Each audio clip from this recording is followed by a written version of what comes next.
Assalamualaikum warahmatullahi wabarakatuh. Sahabat sejuta kisah, semoga Anda masih selalu setia bersama kami, channel yang setiap hari selalu menyuguhkan cerita-cerita misteri yang menarik, seperti kisah berikut ini yang sudah kami siapkan untuk Anda, berjudul Diculik Kanjeng Ratu Kidul. Cerita ini merupakan kisah nyata dari seorang penambang pasir di daerah pinggir Kali Progo, Yogyakarta. Kisah misteri diculik Kanjeng Ratu Kidul sebenarnya tidak hanya terjadi sekali ini saja.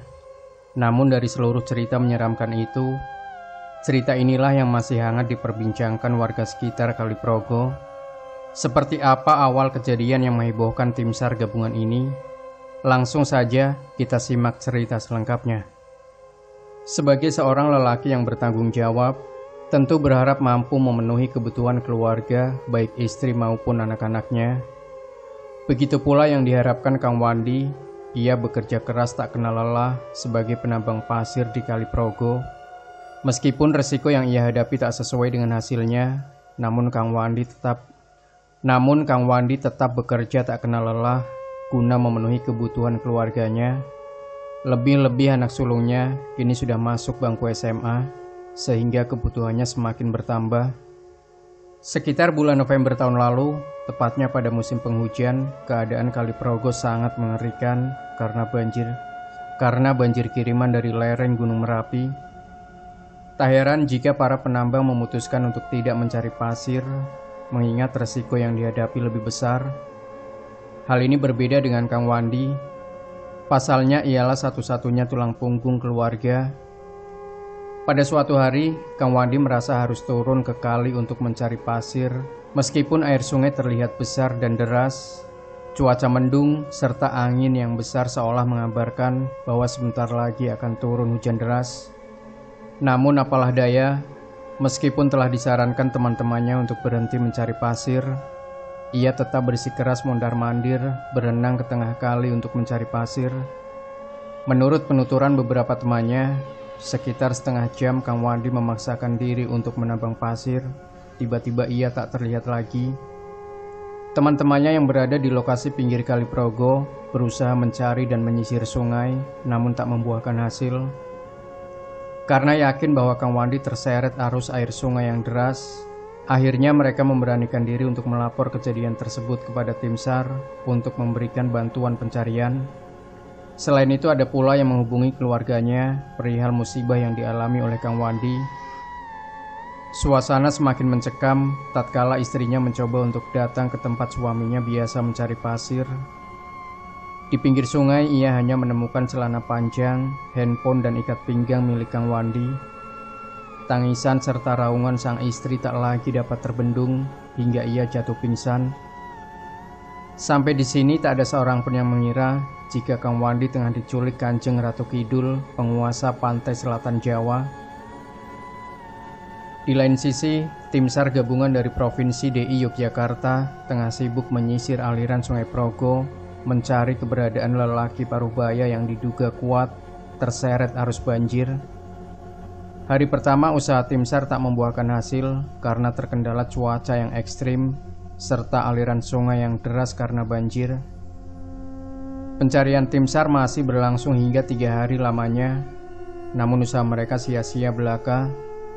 Tak ada tanda sedikit pun yang ditemukan terkait dengan Kang Wandi. Siapa yang tak kaget dan histeris ketika seseorang yang dinyatakan hilang dan terhanyut di Kali Progo itu terlihat pulang ke rumah tanpa luka sedikit pun. Ya, pada hari keempat setelah ia dinyatakan hilang, Kang Wandi tiba-tiba muncul di depan rumah dan mengetuk pintu agar dibukakan. Tangisan bahagia dari anak dan istrinya terlihat manakala sang kepala keluarga itu ternyata masih selamat.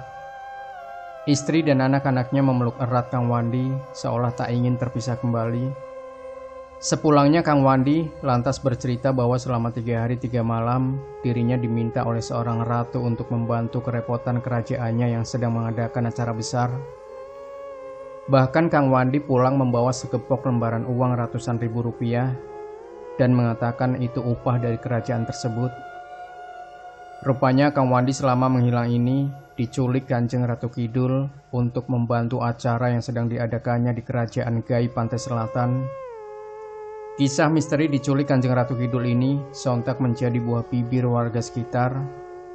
Bahkan beberapa personil tim SAR juga berdatangan ke rumah Kang Wandi untuk menyatakan kebenaran tersebut.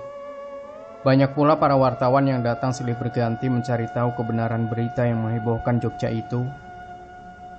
Ketika ditanya oleh para wartawan dan warga, Kang Wandi juga menuturkan bahwa tak sadar dan tak ingat bagaimana awal mula kejadiannya. Yang jelas, dia merasa ada seseorang yang mengajaknya naik sebuah kereta kuda berhiaskan intan permata hingga menuju sebuah kerajaan besar yang belum pernah ia lihat sebelumnya. Di kerajaan itulah, Kang Wandi diminta untuk membantu mempersiapkan barang pecah belah guna menjamu tamu kerajaan pada acara besar yang ia pun tak tahu acara apa. Yang jelas, ia menambahkan bahwa selama 3 hari ia berada di sana, banyak sekali tamu berdatangan. Banyak sekali tamu berdatangan tiap harinya, hingga ia perkirakan mencapai ribuan tamu yang hadir dalam seharinya. Waktu kejadian itu Kang Wandi tak menyadari bahwa dirinya tengah diculik Kanjeng Ratu Kidul, penguasa kerajaan gaib di pantai selatan Jawa. Yang ia tahu hanyalah berusaha bekerja sebaik-baiknya agar mendapatkan upah sehingga mampu memenuhi kebutuhan keluarga. Anehnya lagi, seusai acara tersebut, Kang Wandi kembali diminta naik kereta kencana dan diantar pulang sampai di depan rumah. Dalam perjalanannya, ia tak bisa banyak bercerita karena semuanya terlihat asing dan sangat menyilaukan pandangannya. Demikianlah sebuah kisah misteri diculik Kanjeng Ratu Kidul yang pernah dialami oleh seorang penambang pasir di wilayah Yogyakarta. Jangan lupa buat Anda yang punya cerita mistis dan ingin Anda share di channel Sejuta Kisah, silahkan kirimkan cerita Anda via email yang sudah kami cantumkan di deskripsi maupun lewat WA admin. Boleh juga menggunakan voice note kalau Anda malas mengetik, durasi bebas, boleh 1, 2, 3 jam dan seterusnya. Dan pastikan jangan sampai lupa berikan komentar Anda, like, share video ini, subscribe channel Sejuta Kisah. Kembali nantikan cerita-cerita misteri terbaru dari kami. Wassalamualaikum warahmatullahi wabarakatuh.